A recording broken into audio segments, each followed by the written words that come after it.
Intraday trading strategy एक trader के लिए क्या होनी चाहिए, इस वीडियो में मैं आज आपको एक्सप्लेन करने वाला हूं step by step. Trading strategy की पूरी थ्योरी क्या है, एग्जांपल्स के थ्रू आपको एक्सप्लेन करूंगा। स्टॉक सिलेक्शन कैसे करना है, लॉजिकल जगह पे आपका स्टॉप लॉस कहां जाएगा, टारगेट कितना रखना है, ये सारी चीजें डिस्कस करने वाला हूं। और मैं आपको एक्सप्लेन कुछ इस तरीके से करूंगा कि अगर एक बिगिनर ट्रेडर भी मेरी वीडियो देख रहा है तो उसको भी सारी चीजें समझ आनी चाहिए। तो बिना किसी देरी के इस वीडियो को अब शुरू करते हैं। सबसे पहले हम इस ट्रेडिंग स्ट्रैटेजी की थ्योरी समझेंगे। होता क्या ना, अगर मान लीजिए प्रीवियस डे किसी स्टॉक में वन डायरेक्शनल मूव आया हो, किसी भी स्टॉक में या किसी भी इंडेक्स में, तो लोग अक्सर ये मिसकंसेप्शन पाल लेते हैं कि ये स्टॉक एक अप ट्रेंड में है। और अगले दिन ज्यादातर लोग, मैं वापस से रिपीट कर रहा हूं, ज्यादातर लोग बुलिश ट्रेड ढूंढते हैं, एक अपसाइड ट्रेड ढूंढते हैं, ये सोच के कि लास्ट दिन प्राइस ऊपर भागा था तो आज भी प्राइस को ऊपर ही भागना है। और ये उनकी सबसे बड़ी मिस्टेक होती है। इंस्टेड ऑफ दिस, एक प्रोफेशनल ट्रेडर और मार्केट में जो चीज वर्क करती है वो क्या होता है कि अगर लास्ट डे प्राइस में एक वन डायरेक्शनल अप मूव आया तो there is a high possibility आज प्राइस या तो पुल बैक लेगा या तो रिवर्सल लेगा, अपनी ट्रेंड को डायरेक्ट कंटिन्यू तो नहीं करेगा। तो ये तो एक पर्टिकुलर रूल है, अगर प्राइस एक वन डायरेक्शनल मूव में ऊपर गया हो तो अगले दिन हमको बाइंग प्लान नहीं करनी है, हमको सेलिंग प्लान करनी है। इनफैक्ट सेलिंग करना इस एरिया पे बहुत अच्छा माना जाता है। That is number one. दूसरी चीज हमें इस स्ट्रेटेजी में सीखने के लिए ये चाहिए कि मान लो कि कोई प्राइस है वो एकदम से ऊपर चला गया, अब अगले दिन प्राइस गैप अप ओपन हो जाता है। अब प्राइस की तो टेंडेंसी होती है कि वो गैप को फिल करेगा, 70 to 80% के जो गैप्स होते हैं वो सेम डे में फिल हो जाते हैं। तो एक तो इस प्राइस की टेंडेंसी गैप फिल होने की, दूसरी कंफर्मेशन हमारे पास ये है कि लास्ट दिन अगर प्राइस पूरा एक वन डायरेक्शनल मूव दिया है तो आज there is a high possibility price अपना डाउन मूव कंटिन्यू करेगा। तो यहां पे सेलिंग अपॉर्चुनिटी ढूंढना is a very logical thing. तो हमारा जो आज का ट्रेडिंग सेटअप है इसी चीज पे बेस्ड है। अब इस पे एग्जैक्ट आपको एंट्री कहां पे लेनी है, कैसे स्टॉप लॉस प्लान करना है, वो सारी चीजें इस वीडियो में मैं आपको सिखाने वाला हूं। तो इसमें जो हम टाइम फ्रेम यूज करने वाले हैं वो 5 मिनट्स का रहेगा।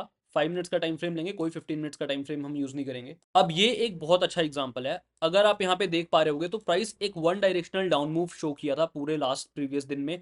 अगले दिन प्राइस में गैप डाउन ओपनिंग हुई है, प्राइस में गैप डाउन ओपनिंग हुई, अब प्राइस यहाँ नीचे आ चुका है। अब ये आज का डे हाई था, जैसे ही प्राइस इसके ऊपर चला गया, यहाँ पे सेलर्स को ट्रैप हो चुके हैं, बायर्स इसके ऊपर गए, यहाँ पे मैं अपनी एंट्री बनाऊंगा। और इसमें जो मेरा मोस्ट लॉजिकल टारगेट है वो है प्रीवियस डे का गैप। अब मेरा इसका गेम प्लान ये था कि प्राइस क्योंकि one directional down move show किया है तो आज पुल बैक आने की हाई पॉसिबिलिटी है, प्राइस आज रिवर्सल देगा। दूसरी कंफर्मेशन मेरे पास है गैप की। अब इन दोनों चीजों के कॉम्बिनेशन से मिलकर मैंने ये ट्रेडिंग स्ट्रेटेजी बनाई है।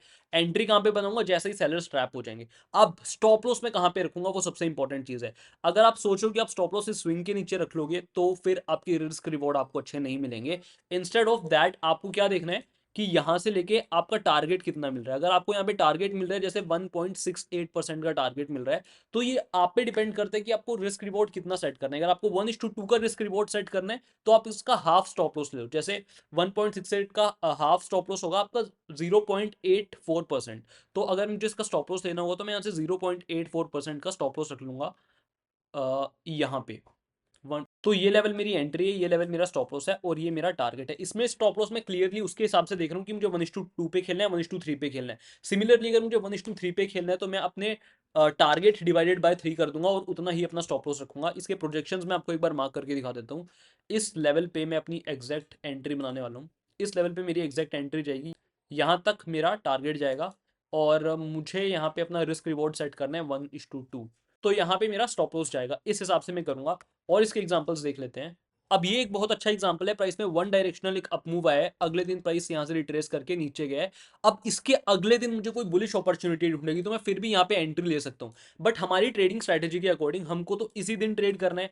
और यहाँ पे प्राइस गया, एक वन डायरेक्शनल मूव भी दे गया और प्राइस में यहाँ पे गैप अप ओपन हुई है।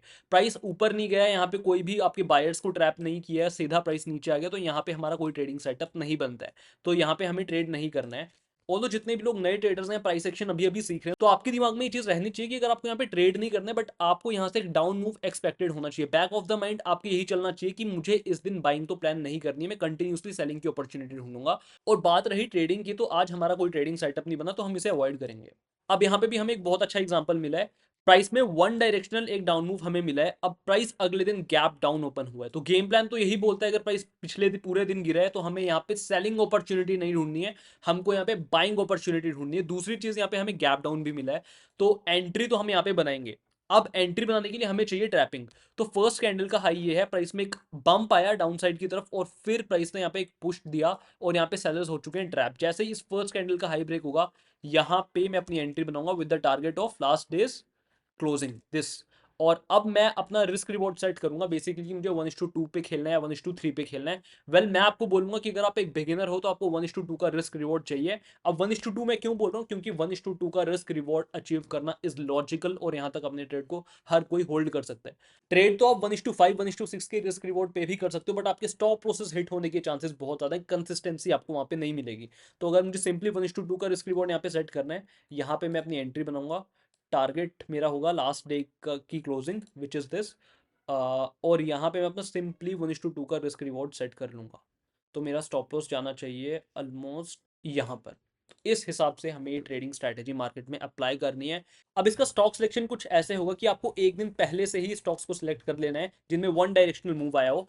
अब जिन जिन स्टॉक्स में आपको लगेगा कि यार यहाँ पे गैप अप ओपन हुआ है, गैप डाउन ओपन हुआ है, तो उन्हीं स्टॉक्स को आपको अपनी वॉच लिस्ट में रखना है, बाकी सबको नेग्लेक्ट कर देना है। और जिन स्टॉक्स में भी ट्रैपिंग होगी, आपकी गैप फिलिंग की तरफ प्राइस मूव करेगा, सिर्फ उन स्टॉक्स पे आपको ट्रेड करना है। अब इसके भी देखो दो तरीके हैं, या तो आप ऐसा कर सकते हो कि एक वॉच लिस्ट बना दो जिसमें आप 300 400 500 स्टॉक्स ऐड करके रख लो। ये मैनुअल स्टॉक सिलेक्शन का मेथड है और मेरे ख्याल से ये बेस्ट स्टॉक सिलेक्शन का मेथड है कि आप मैनुअली स्टॉक सिलेक्शन कर रहे हो। अगर आपके पास इतना टाइम नहीं है तो उसके लिए मैं आपको एक वेबसाइट बता देता हूँ विच इज़ इकोनॉमिक्स टाइम। यहाँ पे आपको सिंपली जाना है गूगल पे, इकोनॉमिक्स टाइम आ जाएगा। ये मेरे लिए एक बहुत सही वेबसाइट है। अब यहाँ पे आप जाओगे तो ये लिंक आपको ओपन करना है। अब यहाँ मार्केट डेटा में अगर आप जाओगे तो यहाँ पे स्टॉक डैशबोर्ड में आपको टॉप गेनर्स और टॉप लूजर्स के ऑप्शन दिख जाएंगे। तो सिंपली अगर मैं टॉप गेनर्स पे जाऊँ तो आपको पता चल जाएगा कि आज कौन कौन से स्टॉक्स में टॉप गेनिंग हुई है। अच्छा, अब जैसे यहाँ पे दिखा रहे हैं कि 20% भागे हैं स्टॉक्स। ये ठीक है 20% भागे हैं, बट आपको ये मूव स्क्रीन पे दिखना चाहिए कि प्राइस में एक डायरेक्शन में मूव आया हो। ऐसा नहीं होना चाहिए कि प्राइस सिर्फ गैप अप ओपन हुआ और थोड़ा सा मूव करके वहां पे रुक गया, वो हम कंसिडर नहीं करेंगे।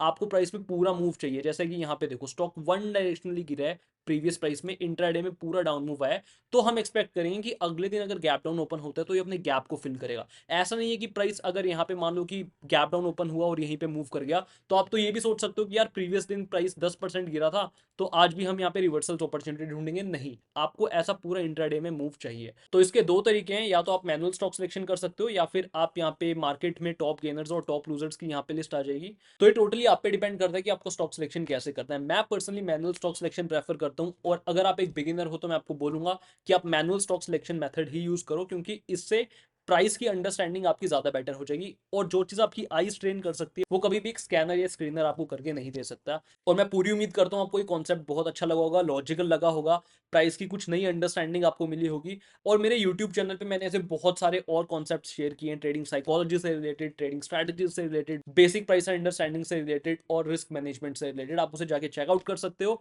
और अगर आप मेरे डेली ट्रेड्स के ब्रेकडाउन देखना चाहते हो कि मैंने एक्जैक्टली एंट्री एग्जिट कहाँ पे की, क्या मेरा गेम प्लान था, क्या ट्रेडिंग स्ट्रैटेजी मैंने यूज की, इसके लिए आप मेरा इंस्टाग्राम पेज चेकआउट कर सकते हो, ब्रह्मवेर कैपिटल। उसमें एक बिगिनर को बहुत कुछ सीखने को मिलेगा। तो मैं मिलता हूँ आपसे ऐसे किसी नेक्स्ट वीडियो में, तब तक के लिए I wish you all the very best for your trading journey.